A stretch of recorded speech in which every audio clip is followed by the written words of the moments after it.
There's Charlie 1 Central. Okay.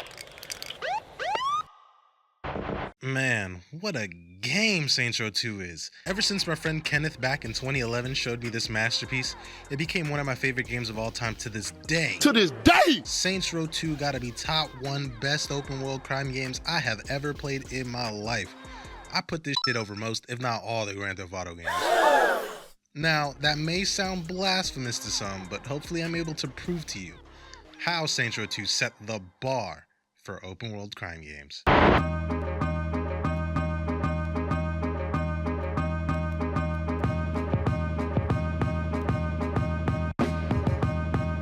If I were to start anywhere, we gotta start with the city of Stillwater. The design of Stillwater may look small and compact to some, but my sweet summer child, that's what makes Stillwater so beautifully deceptive. See, Stillwater is a city that's unique for its districts, each of them representing a slice of American life captured in 2008. You have a trailer park, the suburbs, the ghetto, an industrial district, Chinatown, the university district, a prison, a nuclear power plant, the high-class district, and more. There's so much verticality to the city too, with so many beautiful and well-crafted interiors, locations, and landmarks, that it feels extremely lively. From the crack houses in Shivington, to the caves, to a secret laboratory in the middle of a mountain, to a special kind of dungeon. Hell, even a video game studio within the video game. There's so much to the open world of Stillwater, and I ain't even covering half of it. Matter of fact, I'll keep going. There's various clothing, food, and record stores, an enterable shopping mall, secret islands, farms, a fishing dock, various tourist attractions like an outdoor Roman theater, a university, a space museum. Like, come on! You can go to bars, clubs, strips. If you were to simply explore every inch of Stillwater, you'd come across hundreds of locations. There's so many places and sights to see, it's almost unbelievable that it was all crammed into a city so small compared to other games from its era. Stillwater is one of the best maps for its intricate design and level of detail, but the icing on this Gordon Ramsay-esque cake is 100% the people of Stillwater.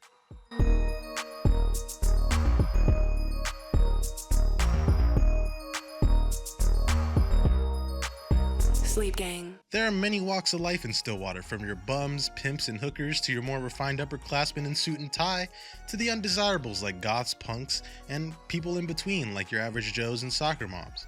You have your cowboys, bikers, college students, mimes, ninjas, pirates, basically anybody who is anybody is within the confines of Stillwater, and it's beautiful.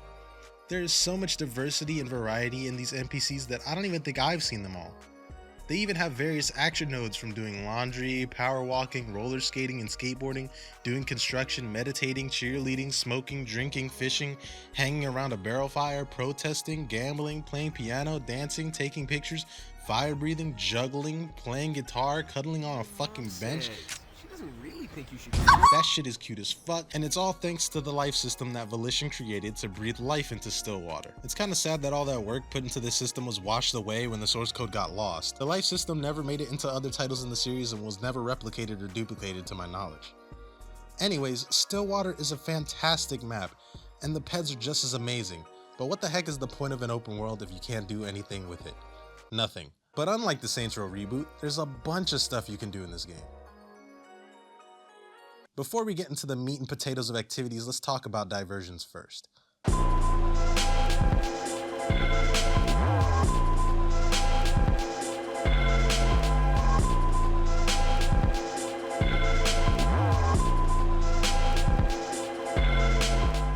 Though diversions are not required to progress with the game, they consist of a handful of lovely little mini-games.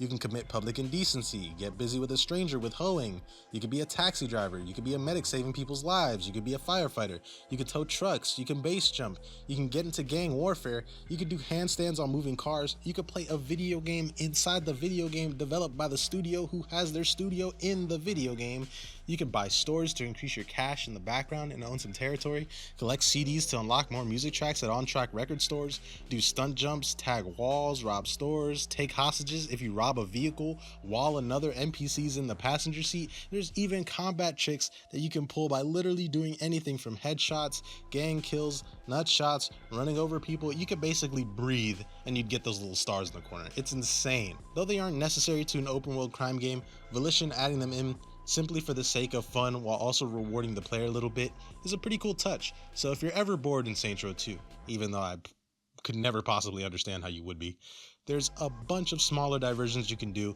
to gain a little bit of cash and some respect for your troubles. But let's move on to activities.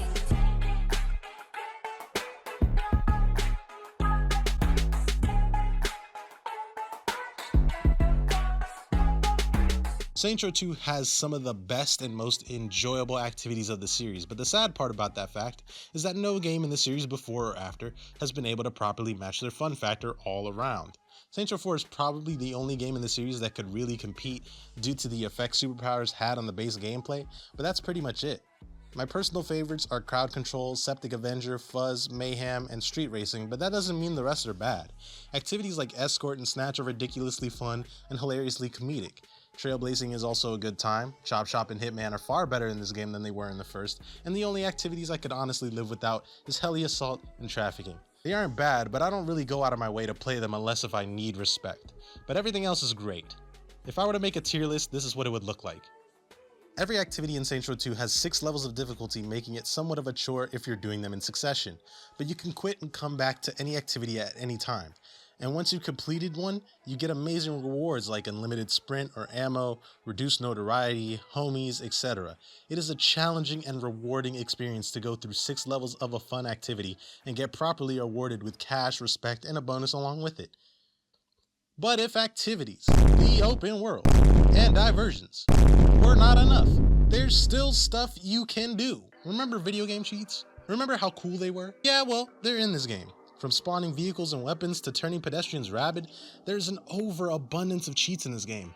Itty Bitty, I Am Giant, Milk Bones, Heaven Bound, Super Explosions, Low Gravity, Raining Pedestrians. There's more than enough fun to be had in Saints Row 2.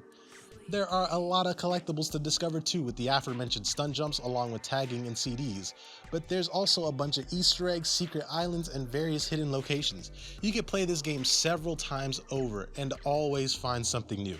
I didn't know I could do drive-bys until this review. Seriously, stuff is still being found out about your game 10 years after its release. You probably made a damn good game, and a damn good game is what we got. Alright.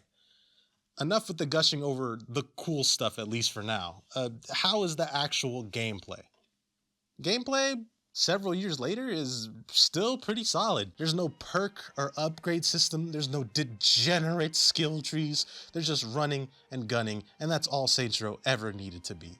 Simplicity seems to be a thing game developers have forgotten over the years, and it was so refreshing to go back to an era when games were just games. It's beyond satisfying to just mow down countless people out in Stillwater. The Swiss cheese you make out of people with the T3K Urban or getting a headshot with the GDHC 50 cal is just awesome.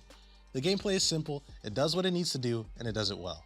On the topic of weapons, you have an array of tools for doing a destruction that you can cop at either a friendly fire or a brass knuckles. Though there isn't an upgrading system or customization in this game, you just buy better guns the more money you have. Some of them are pretty lethal, with the Annihilator RPG being one of them, with its inescapable lock-on, or the minigun which absolutely shreds everything. Though Saints Row 2 has nothing fancy in terms of upgrading or customization, the weapon variety is among the best with its arsenal. On the topic of weapons, there's a whole litter of melee weapons to choose from as well. There's a sledgehammer, a knife, a sword, a baton, basically your standard stuff to lay out someone, but you can also pick up random items in the open world that you can throw. Barrels, wheelchairs, flamingos, you name it. I'm honestly astonished that this feature wasn't in Saints Row the 3rd, since it seems like it could have worked well, and also brutes can carry people and items, so it wouldn't have been far-fetched to add that in, but I digress. Driving is what you'd expect from a video game this old. It's a little rigid and arcadey in some instances, but it ultimately feels serviceable. It gets you from point A to point B. Hell, I even played a little bit of Ballad of Gay Tony for comparison, and the cars in that game feel like driving a dumpster on ice skates compared to how loose Saints Row 2's driving feels. Car customization is really good for its time. Though it doesn't have the bells and whistles of the reboot, it doesn't really need any of them, since they have their own. Nitrous, hydraulics, kneecappers, spinners, decals, all good stuff. I've talked quite a bit about the radio in my reboot review, but when going back to play this game all the way through, man, this game showed me why its radio is goated. The majority of the radio stations are top tier. Gen X/Ultor Radio has Paramore, My Chemical Romance, and Panic at the Disco. That's like a Scene Girls triple threat right there. K-Rhyme FM has some bangers with Amir's One Thing being stuck in my brain forever, lodged in the recesses of my mind. Some Big Pun and Fat Joe is in there with Twins. Nas with NY State of Mind. It's got a good mix of popular songs in there. K12 is probably my least listened to radio station, but that doesn't mean I won't give it props for having LCD sound system in there. Easy and Classic FM are basically on par with each other for when you're causing chaos or having a shopping spree. But Mozart do be having some bangers though, I'm not gonna lie. The mix is absolutely legendary with its track list. Men at Work, Simple Minds, Hall & Oates, Aha, Europe, literally every song in there is a bop. No question, an S-tier radio station. Not gonna lie, I never really cared for the world. Or the radio station for that matter. Funk is ridiculously underrated. Go out and listen to some of those tracks from the track list. You will not regret it. Crunch and 99 Underground are just okay. I never really had the need to listen to them unless if I'm in a dangerous situation during missions to get my blood pumping.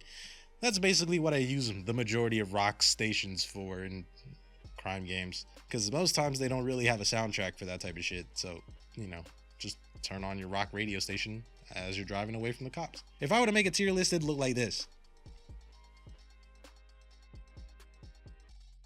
Prior to the Saints Row Reboot, Saints Row 2's customization in general was nothing to fuck with. Not because of the clothing itself, but what you could do with said clothing. You had different wear styles, logos, you had the ability to wear your shirt tucked or untucked, layer your clothing, have wristwear, jewelry, goofy fits from Let's Pretend. It had all you could ever need at the time.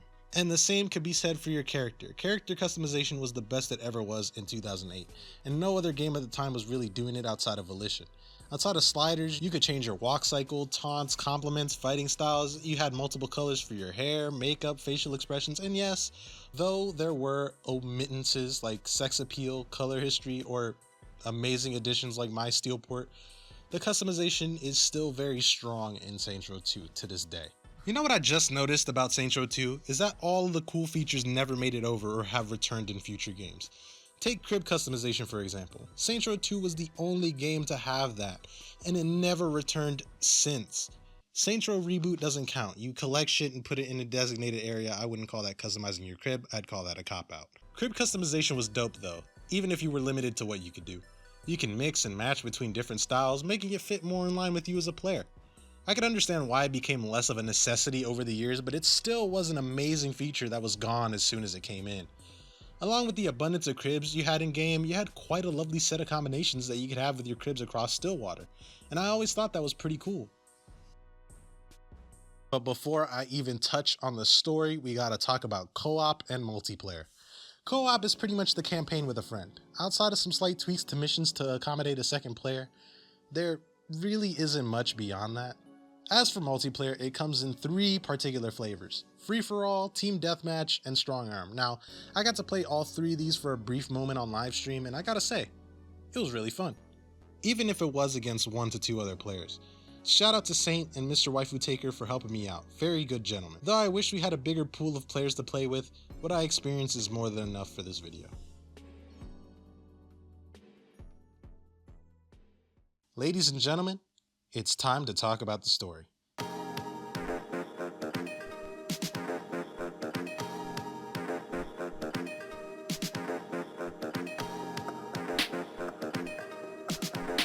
Sleep gang.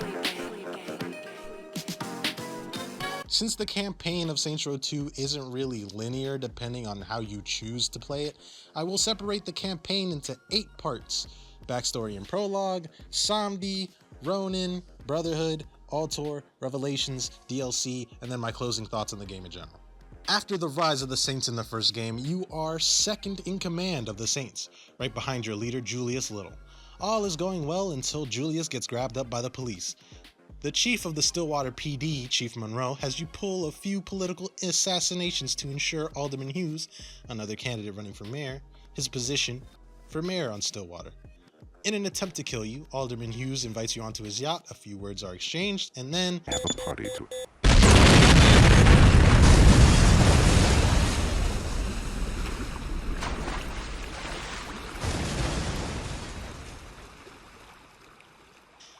the yacht explodes, leaving you for dead.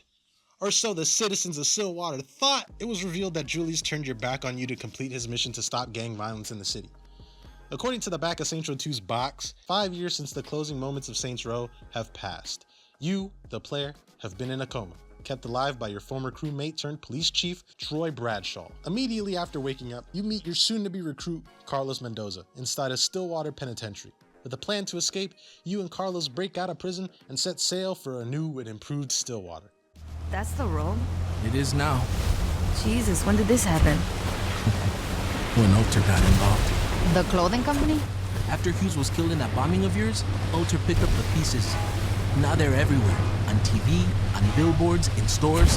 Hell, if you ever forget who Ultor is, just look towards Saints Row and you'll see that fucking eyesore. Here we are. Where can I find the other Saints? What other Saints? What you talking about? Without anyone to lead them, the Saints fell apart.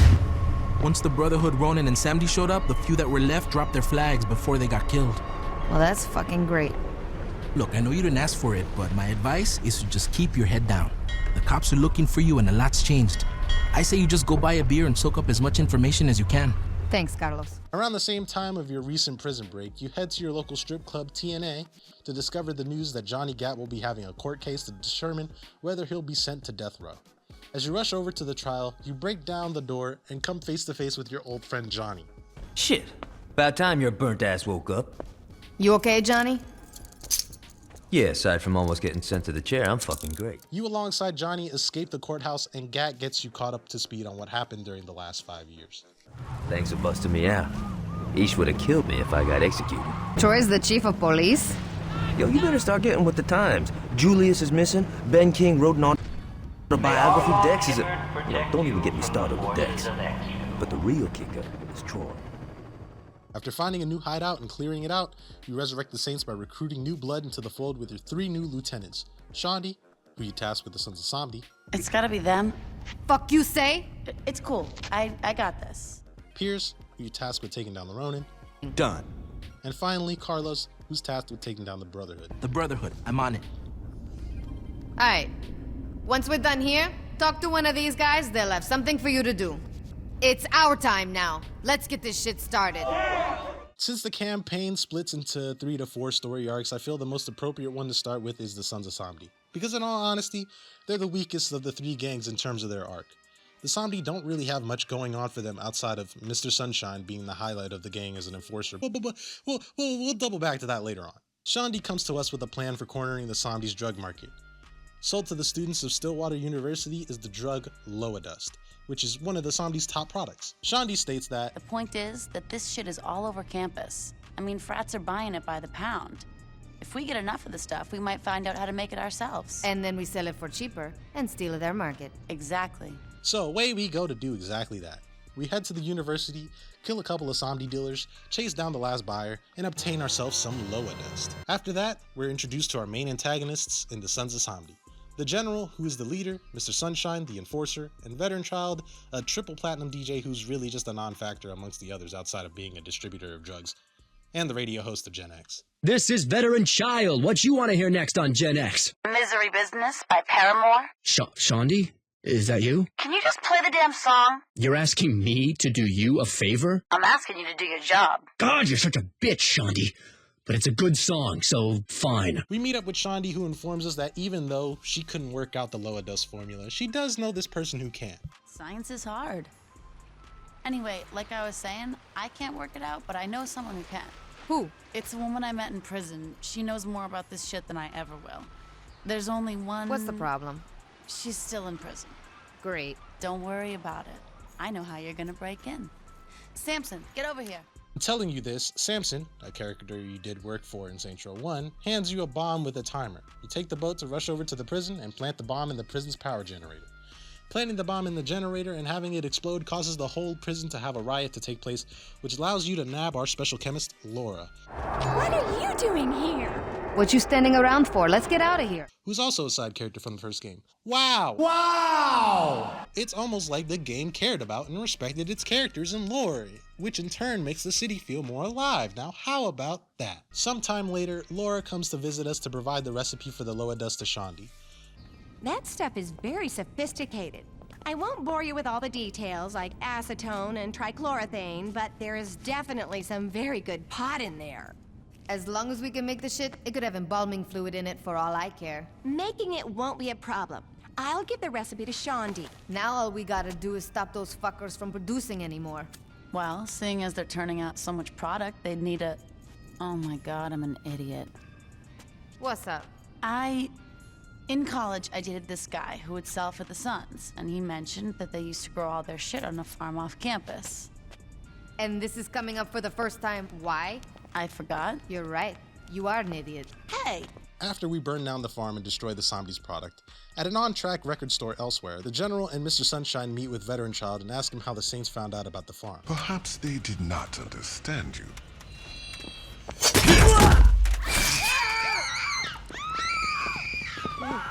What's up, guys? The Saints raised my farm. That's some shitty luck. A helicopter-mounted machine gun has nothing to do with luck. Well, how... Yo, can you cut that shit out? You're freaking me out. How did they find out about the farm? Why don't you tell me? I don't know what... Stop lying. Dude, I said I don't... And he said, stop. It's revealed that Veteran Child was the ex-boyfriend that Shaundi was referring to, and that he got really high and told Shaundi about the farm. With Shaundi being a part of the Saints and Veteran Child having told her about the farm, he's provided with a threatening ultimatum. Kill Shaundi or die. Veteran Child, you will go kill this Shaundi. If you fail to do this, Mr. Sunshine will burn you alive. Does this sound fair? Excellent. Let's be on our way.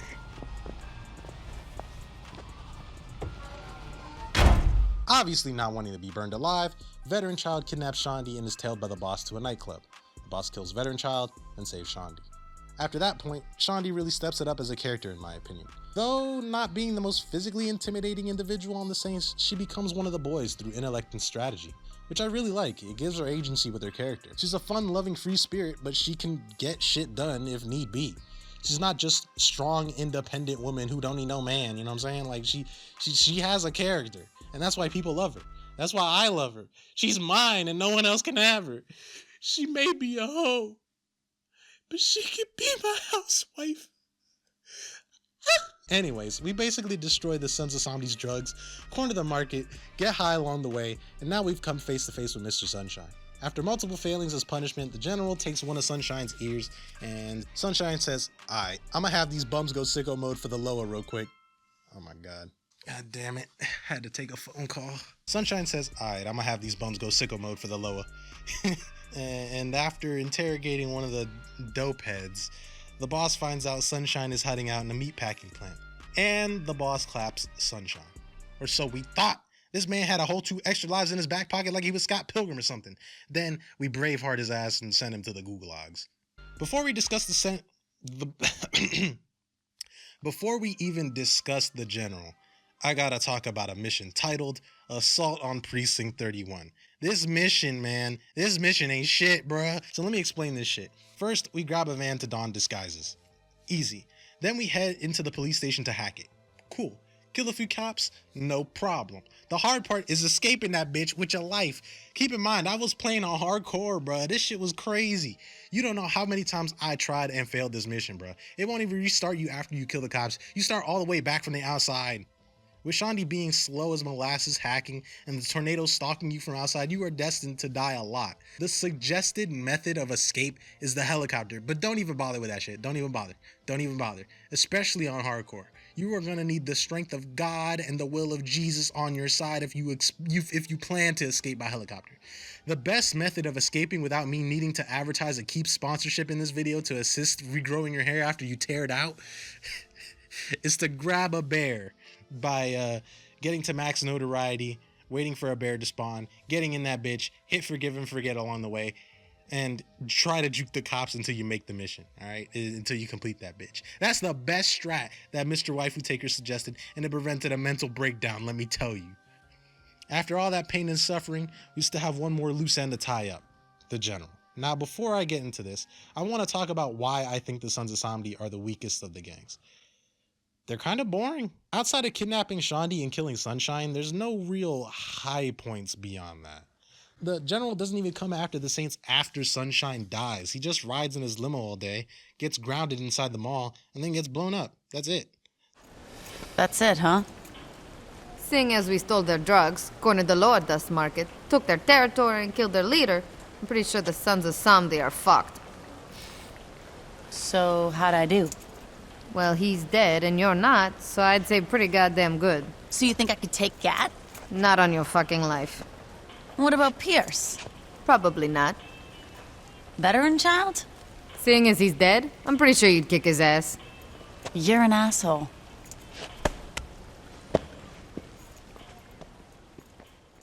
Now we move on to the Ronin. The Ronin are probably the coolest among the three gangs simply because they fit the most in line with the gangster version of Saints Row. They're more of an international gang, similar to the Syndicate being more of a dominant force residing in Japan, but have expanded into the States. Also, I don't think it's ever been confirmed, but I do think in my personal headcanon that the Ronin were the buyers Julius was referring to when talking to the player at the end of the game. The Ronin also have some of the best cutscenes in the game, being the most well directed and choreographed, but on to the actual story. We walk in on Pierce conducting a possible play for how we can mess with the Ronin's finances by robbing a casino.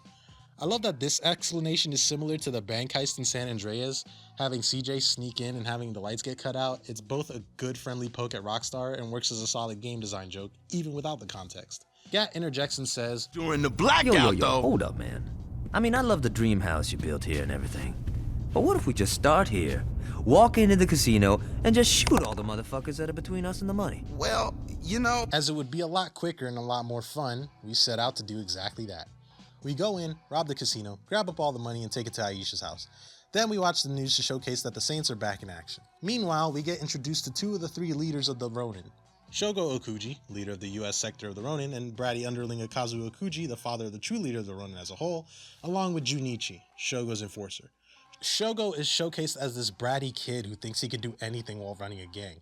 He's an egotistical and careless leader, and proves that time and time again throughout the campaign. As Shogo's father approaches the United States, the Saints basically take it to the Ronin, steamrolling them until Shogo orders Junichi to take what means most to our best friend Johnny Gat, Aisha. Moshi Moshi. Speak English. What is it, Shogo? I'm in a meeting with Dane Vogel.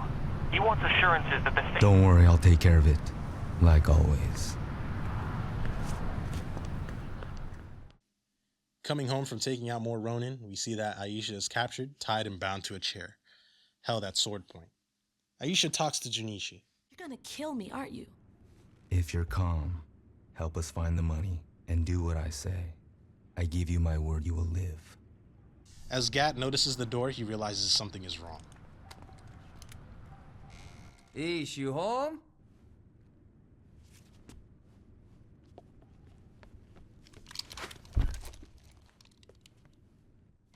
As the tension builds up, the door creaks open, and the Ronin are ready to attack.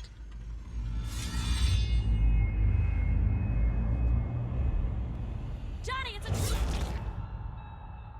As the Rose heads fall thumping across the ground, the blood splashes across the wall, the faint gurgles heard in the background, the horror begins to consume you. Your best friend, our best friend, just lost the only life that matters to him in this world. There's not even time to grieve, not even time to process sadness. The only thing that comes to mind is revenge for Aisha.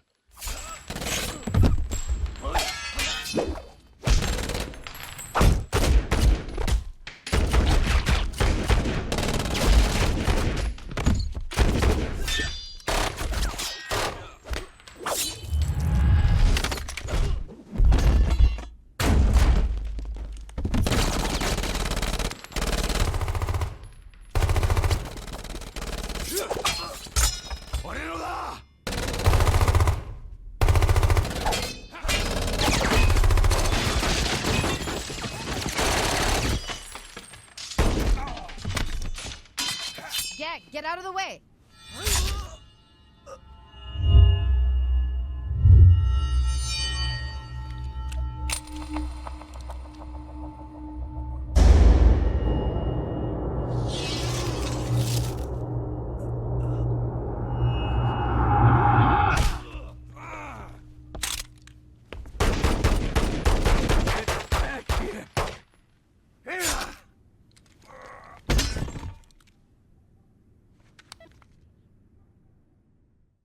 You try to kill Junichi, but he gets away. Unable to reach 911, you fend off another Ronin ambush until you get to the hospital. As the medical team stretch Johnny into the ER, you hear him calling out for Aisha, saying that'll save her. Gotta save Ish.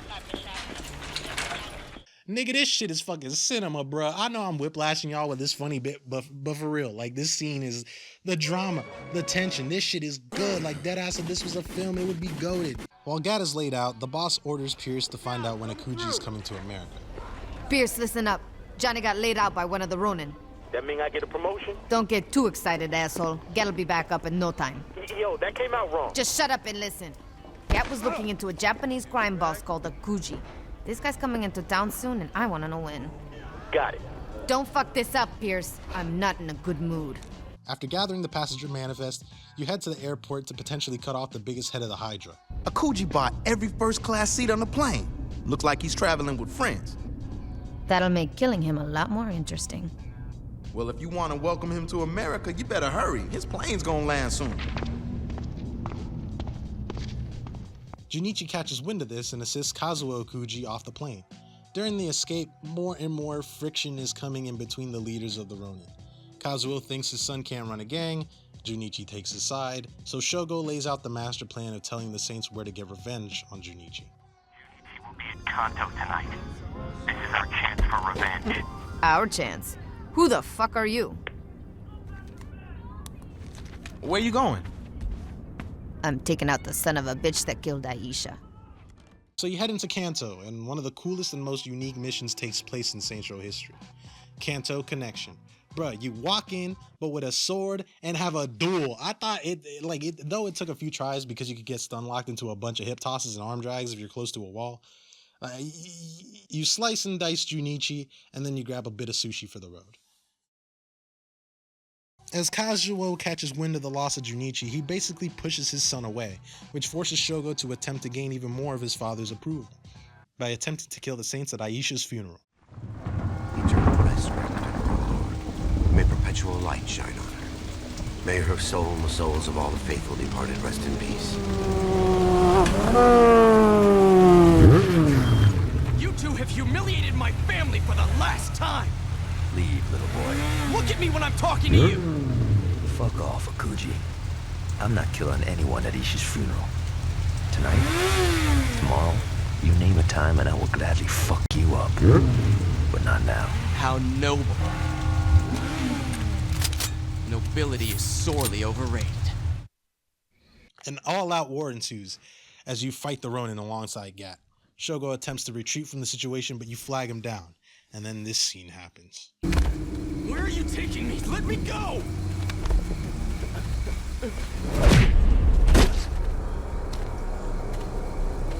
Get up.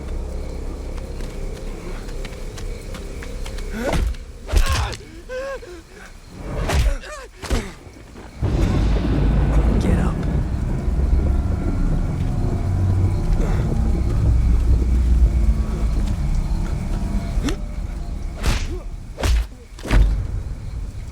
Get up. Please, stop. Not so fun when you're fighting someone who isn't tied to a chair, is it? I didn't kill her! You ordered it.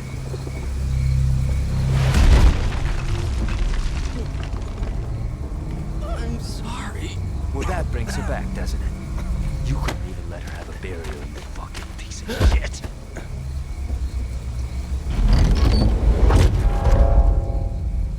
No, please. No!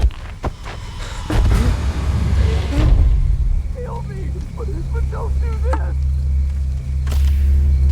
Kill me, damn it! Don't do this!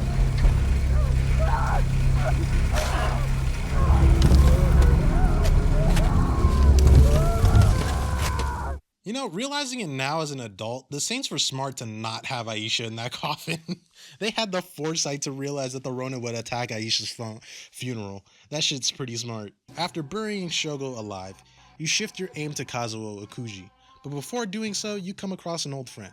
I bumped into an old buddy of yours who was looking for you. Who is it? You can see for yourself in a few minutes. Reintroduced to the boss by Pierce is Mr. Wong, a character from the Hitman missions in Saints Row 1. I'm quite pleased to hear about your survival. I'm here to give you my thanks for killing Kazuo Akuji's son. You know Akuji? Akuji and I have a long history. I have also had several unpleasant dealings with his son. What did Shogo do? When he was younger, he killed Mr. Wong's dog. You fucking kidding me? I do not joke about Sadie. Wong has had beef with the Akuji family for quite a while and wants to help in running them out of the city. The Saints alongside Wong realized they were followed by the Ronin in a last-ditch effort to take the Saints out. If you guys got some time, we could... Is that? Were you followed? Shit, I don't know. He was fucking followed. You aren't gonna believe this. A bunch of Ronin goons are coming this way? Well, yeah. You ready for this, Wong? Whoa. I have not killed a man in quite some time.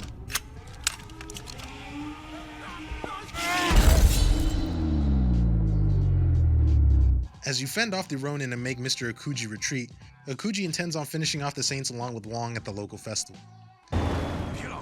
You don't need to follow me like a child. The boss asked me to make sure the Ronin don't crash your party, and that's what I'm gonna do.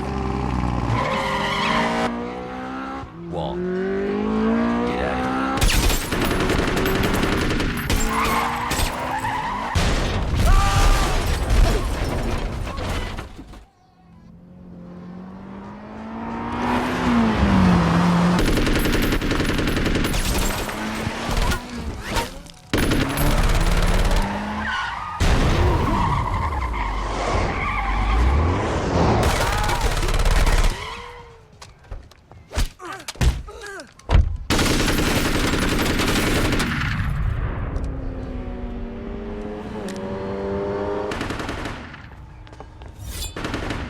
Wong, Akuji, leave us, cripple. Be thankful for the merciful deaths you and your rabble are receiving. It's nothing compared to what I will do to the Saints when I'm through here. You talk too much. You got good timing. Mr. Wong needs your help. What's wrong? The Ronin have attacked the Heritage Festival. Mr. Wong won't last against Akuji. Where's Get? He ran off to fight the Ronin as they approached. Sit tight. I'm on my way. Rushing over to the festival, you come across a boat of Ronin. Take them out and head to the flaming boats. It ends here.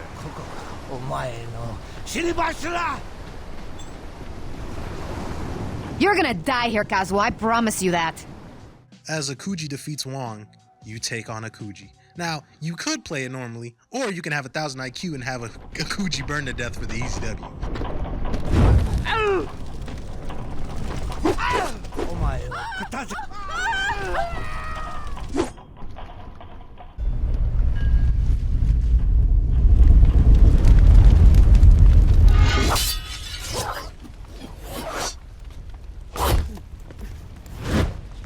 Did you really think you could match my skill?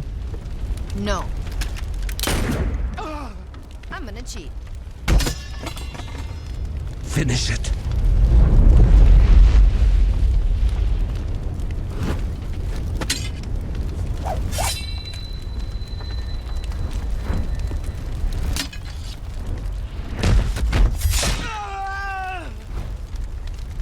Put Wong on the phone. Hey, Wong. I want you to hear something. Come on, be a good sport.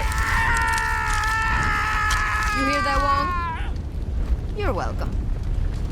Thanks. When I escape, the world will not be big enough for you to hide in. Luckily for me, you're gonna burn to death in a few minutes.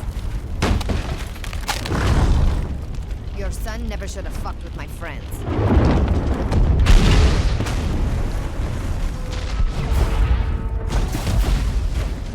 And thus, the Ronin are defeated. Hooray! Honestly, the Ronin storyline was ridiculously good for what it was, and still holds up today. I wish that games after this had the same level of drama, but alas, it is not the case. And now for the last of the three gangs, the Brotherhood. The Brotherhood story arc begins with a deal that the leader of the Brotherhood, Meryl, has proposed. The Brotherhood is about to come into something big, and I think the Saints are going to want to get in on the ground floor. So what's the offer? 2080. I'm assuming I get the 80? Yeah, sure you do. You really expect me to take 20 and say thanks? On your hands and fucking knees. Is this a joke? I used to own... Used to is right. Time's passed you by. Now you're a has-been with some burn scars. I suggest you shut the fuck up before You're kidding me, right? Hey man, be cool. You really think that a couple of washed-up bangers like you and Gat have a chance against the Brotherhood? We'll see. Let's go, Carlos.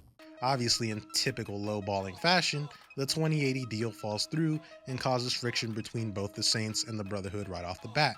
But prior to falling out, we come across an old face, Donnie from Saints Row 1, joined up with the Brotherhood after the fall of the West Side Rollers.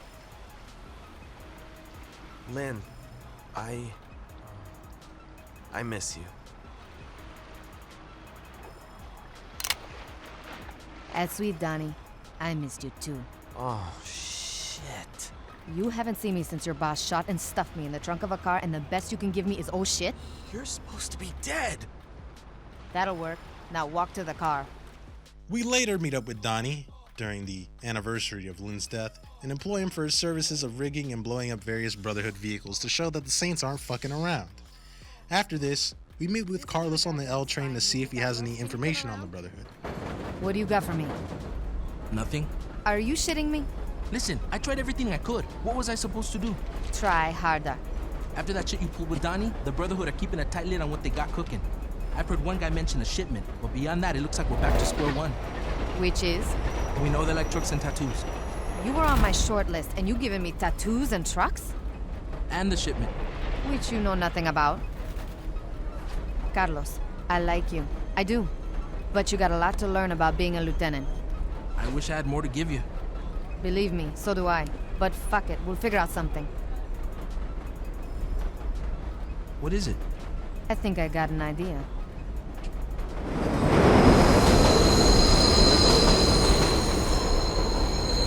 Nero said he had a lot of canvas left. I'm gonna splatter paint all over it. Carlos, don't worry. I'm gonna make a banger out of you if it kills me. We head to the toxic waste plant and gather some waste to inject into Mero's tattoo ink. Later, we find out the after effects of doing so. You know this man Mero built fucking tough if radioactive waste don't immediately kill this man. Later, we receive a call from Mero's girlfriend Jessica. Carlos, where the fuck are you? I think your people skills need some work, sweetie. Jessica, how do you like Mero's new tattoo? Actually, I think it's pretty sexy. Rugged, tough. Radioactive. That's cute. I try. Now what the fuck do you want? Well, I just wanted to let you know that since you were nice enough to give my man a makeover, I should return the favor. Don't worry, by the time we're through with him, Carlos will look just as handsome as Mero. Listen up, you fucking bitch. Of course, I don't have access to the same materials you did, but you know, I figure we can make do. When I find you. I'm sure you'll do something scary. Do me a favor, when you're scraping up your buddy's face, just remember, Mero gave you a chance to be his partner. As you rush over to Donnie's garage, manhandle him for information, and get into the nearby Bulldog, you drive around to eventually come across Carlos being dragged across the asphalt by the Brotherhood. As you stop the vehicle, this cutscene happens.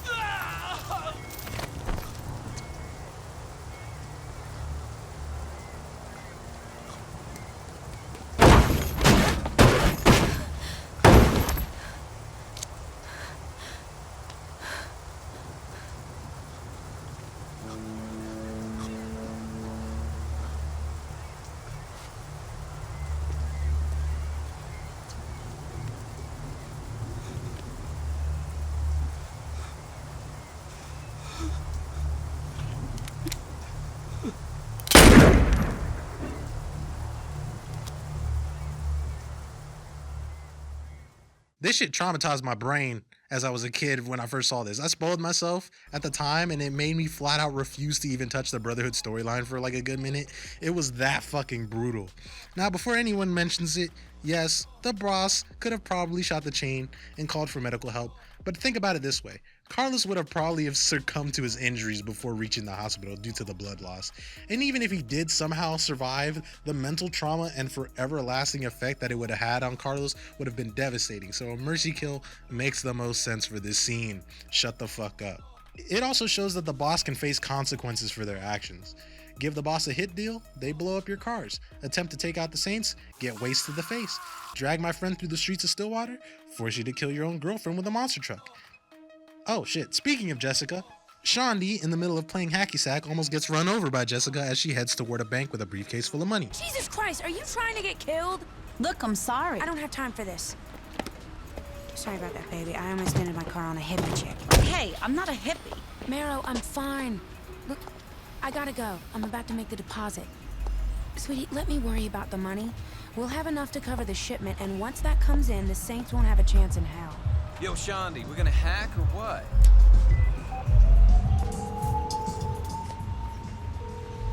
Hey, boss. Shondi, I'm watching Bobby and Amber. Can it wait? Not really. What's up? Marrow's girlfriend just walked into the bank with a suitcase full of money. I'll be right over. Catching wind of this, you snatch Jessica up and stuff her in the back of her car, and take her to an arena that's holding a monster truck rally that Marrow is taking part in.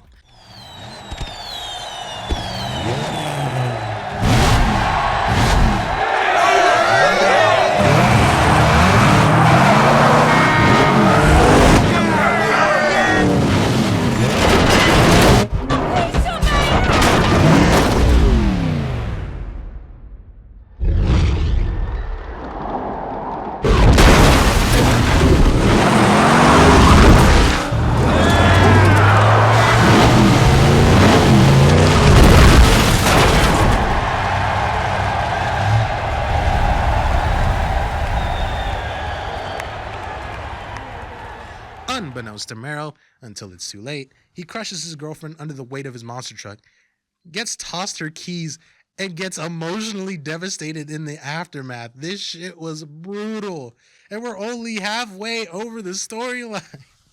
Marrow, obviously pissed, heads to Ultor and Dane Vogel to demand he gets every single Brotherhood member released from prison. Let's try this again. You're gonna help me destroy the Saints. And Ultor would love to be of service. Small problem, Marrow. We find out about it and hit the prison buses on the way. So now Marrow, double pissed, heads back to Ultor, gets a shipment appropriated by Ultor, and gets denied Ultor's services. So basically, a thank you, fuck you, bye. He got hit with that fucking Jim Cornette special, you feel me? You can go now. That boat is never gonna make it to shore. Goodbye, Marrow. Now the Saints have turned their attention to the shipment. It's something Marrow wants, so we're gonna take it. We travel over to the shipment to find out there's a bunch of weaponry, defeat a bunch of Brotherhood, and keep the shipment for ourselves. The new hardware the Brotherhood decided to hook us up with. You know, up until this point, we've been toying with Marrow. Kill his bitch here, steal his money there, but I'm through playing. We know where he lives, we have his guns, and I say it's time we take that motherfucker out. What you think? Now it's time to finish the bastard off. Not gonna lie, as of my recent playthrough, the Siege is probably in my personal favorite Saints Row 2 missions. Really just because it's an all-out war. It's chaotic, it's absolutely bonkers, even if the fight with Marrow was pretty basic. But it totally made up for it with this dope-ass cutscene involving Marrow throwing a whole-ass minigun at you.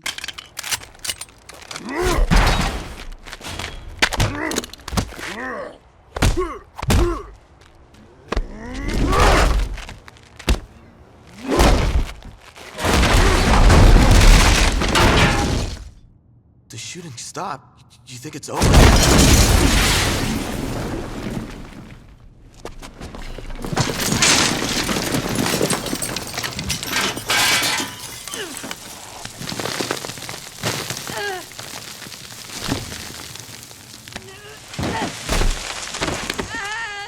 Your little buddy screamed like a bitch when we trussed him up.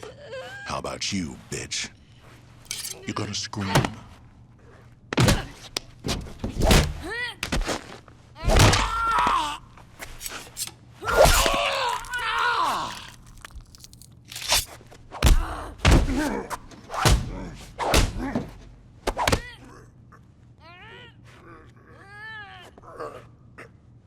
Yeah! Mero, get out of here! Ugh!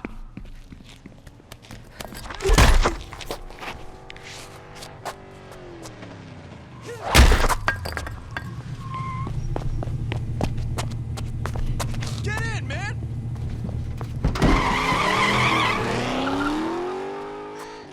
Anyways, you'd think the siege would be where the storyline ends, but no. Meryl escapes and retreats to lick his wounds one final time before calling you out to the Ultor Dome for one final dance. Get your ass to the Ultor Dome.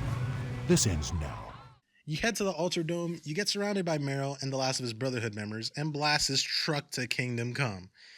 As you stand over Meryl's body triumphant, you offer him his last words. Go to hell.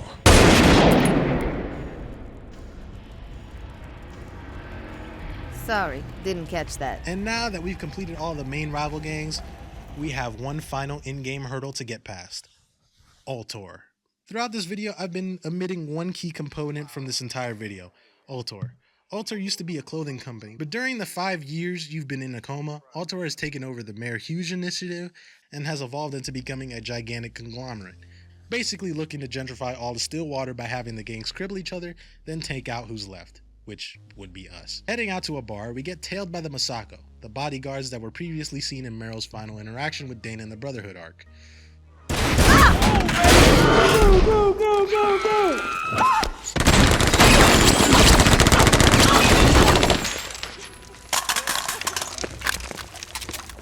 This could be going better. The Masako are looking to eliminate us, but through our quick wit and ability to think on our feet, we narrowly escape. After taking on Ultor and saving both Pierce and Samedi, bringing one of the guards into our headquarters trying to figure out who's after us. What you do to piss these guys off? Fuck if I know. Yo, I signed on for killing gangbangers, not fighting some SWAT team from hell. Samedi and Pierce are tasked to look into anything and everything about the pyramid. Sometime later, while the Saints are having lunch together, the boss devises a plan to destroy Ultor by taking out the pyramid. Let me guess, they aren't developing a better bread box. Honestly, they probably are. They're just, developing guns and body armor too. Why is Ultor gunning for us? It doesn't matter. Here's the plan. Pierce and Samedi, I want the two of you to hit the streets and take out as much Ultor property as you can. If Ultor wants to come after us, fine. But we're gonna make it fucking cost them. Gat, you and I are gonna hit the pyramid. What, we don't get to blow shit up in public? Fine. We can do some damage street side, but we've gotta be quick. I don't want to give Ultor any more of a heads up than we have to. You head out with Gat, causing some damage street size, then mosey up over to the pyramid to blow some stuff up. Ultor's board of directors catch wind of this and reprimand Dave for the downfall of their R&D facility, telling Dave to fix the growing problem the Saints are becoming. The pyramid was not going to last forever. It's better to spin this now when we are the victims than when Channel 6 does an undercover expose. Dane, fix the problem. Okay, maybe I'm being too obtuse. Let me try this again. There is no problem. We've had enough of your ego. My ego is what got you this far. Finish off the Saints, or being fired is the least of your worries. Is that all? Later, the boss receives a bit of info going on at Ultor with an upcoming meeting taking place aboard a yacht. Looking to crash your party? Thinking about it. Well, your history with boats is pretty solid, so, this seems like a good idea. I think I'm gonna go find Samedi. Good idea. All right, I'm going to briefly make a note here. Fuck that helicopter. Matter of fact, fuck the Tornado in general. It's a shitty vehicle to go against. If you're intending on playing on hardcore like I've been doing, the Tornado will become the bane of your existence. All right, back to the script. You head to the yacht, kill a few executives at Ultor, dip, then come find out Dave was behind it all to basically remove everyone against him during the meeting earlier, in order to gain a higher position at Ultor, showing you, the player, how corrupt Ultor really is. Dane later holds a press conference after the yacht incident he caused, declaring himself as the new chairman of Ultor. During this, you and Gat attempt to take out Dane in an assassination attempt, which fails. But you end up catching up to him, grabbing a helicopter to take out Ultor's tower defenses and finally kill Dane Vogel, sending that fucker straight to hell. No, wait. After finishing off Vogel, you and your lieutenants ride off into the sunset. But I gotta hit you with that Billy Mays here and say that, wait, there's more. If you head to the Stillwater Police Department in Harrogate, you can come across some mission markers in the back room on the 3rd floor. These are taped conversations revealing more of what happened at the ending of Saints Row 1. Troy asks Julius to reason with the player. Julius sets off the bomb instead. Troy is baffled and asks why. Julius says the Saints are finished.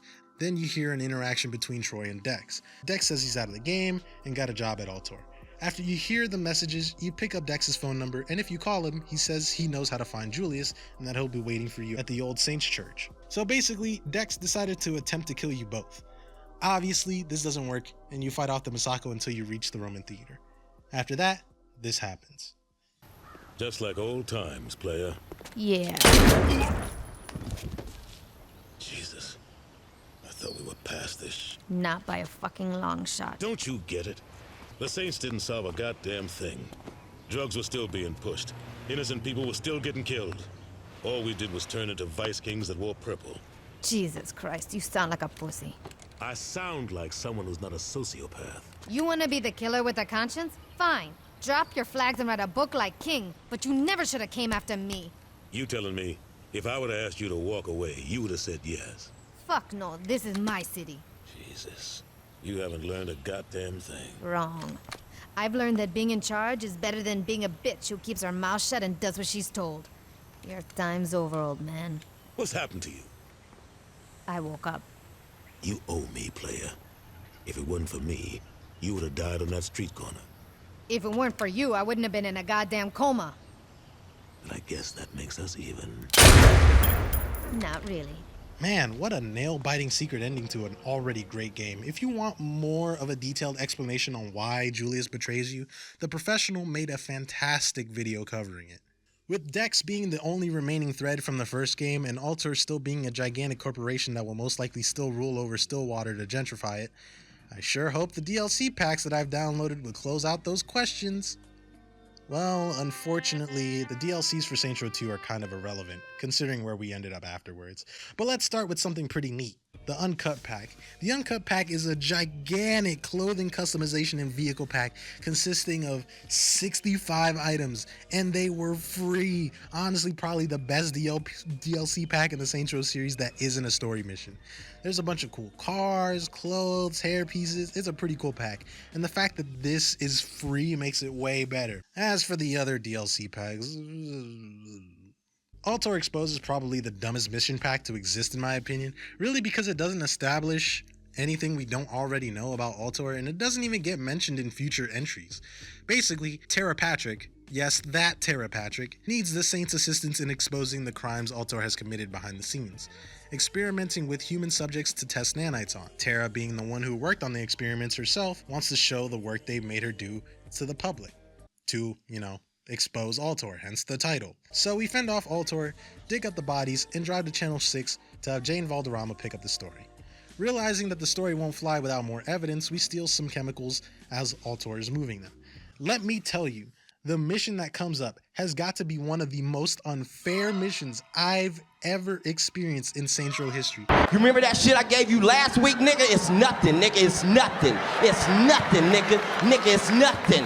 This shit right here, nigga. This shit right here, nigga. Right here. This shit, nigga. This shit here, nigga. I literally had to bump this shit down to casual like a little bitch because I was beyond fed up with this mission. Now the first half, it isn't so bad. Grabbing the chemicals isn't the hard part. The hard part comes from transporting them motherfuckers. The Stillwater PD are on your nuts. There's an endless amount of tornadoes firing rockets at your truck. And on top of that, unless you know how to properly aim with the grenade launcher, the EDFs are fucking ruthless.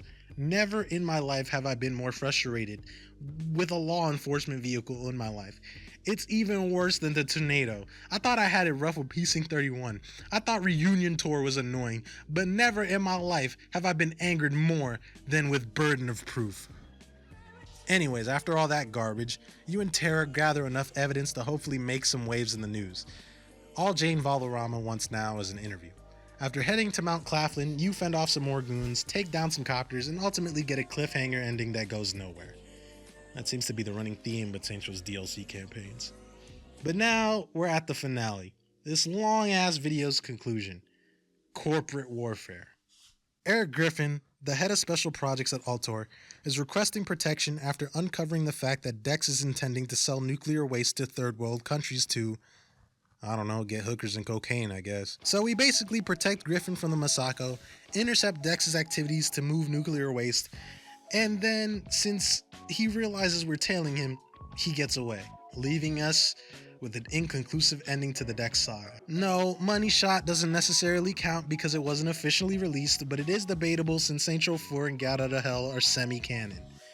I might have to make a video about that. But like I said, it's an inconclusive ending for the most part.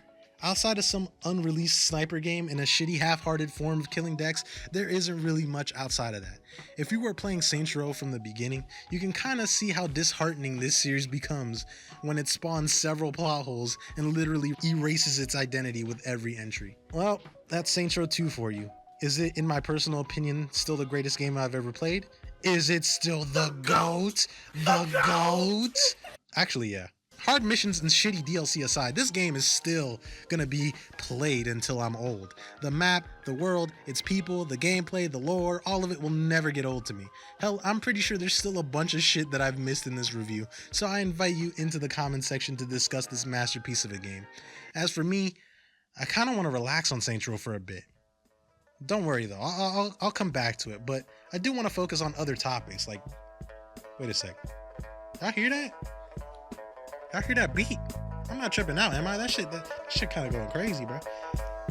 Oh, for fuck's sake. I know what I want, but sometimes I still wonder. Shrooms hitting super strong, they got you in the corner. Thinking about my next move while I enjoy the moment. Grabbing old records, jumping in a grey Honda. Fly, don't reload, making smart moves daily. Do the music for my people and myself mainly. You will appreciate the sun after the weather raining. I'll probably give a little help, but never try to play me.